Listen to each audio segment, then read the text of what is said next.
بسم اللہ الرحمن الرحیم۔ السلام علیکم۔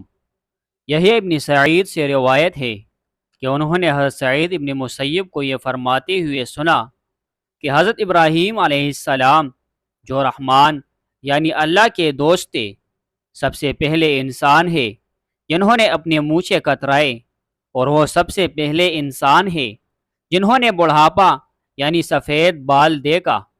چنانچہ انہوں نے جب سب سے پہلے اپنے بالوں میں سفیدی کو دیکھا تو عرض کیا کہ پروردگار یہ کیا ہے؟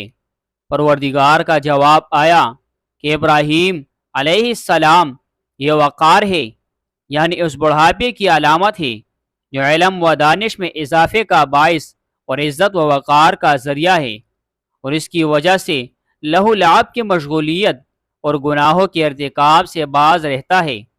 حضرت ابراہیم علیہ السلام نے عرض کیا کہ پروردگار یہ تو تیری بڑی نعمت ہے، لہٰذا میرے وقار میں اضافہ فرما۔ پیارے دوستو، سر کے پہلے بال کا سفید ہو جانا انسان کے لیے موت کی بڑھنے اور اللہ سبحانہ و تعالیٰ کے سامنے پیش ہونے کے وقت کے قریب ہو جانے کا سگنل ہوتا ہے، لہٰذا اپنی باقی ماندہ زندگی اللہ کی مرضی سے گزارنے کا سگنل ہوتا ہے، گناہوں اور نافرمانیوں سے باز آنے اور آخرت بچانے کی فکر کرنے کا سگنل ہوتا ہے۔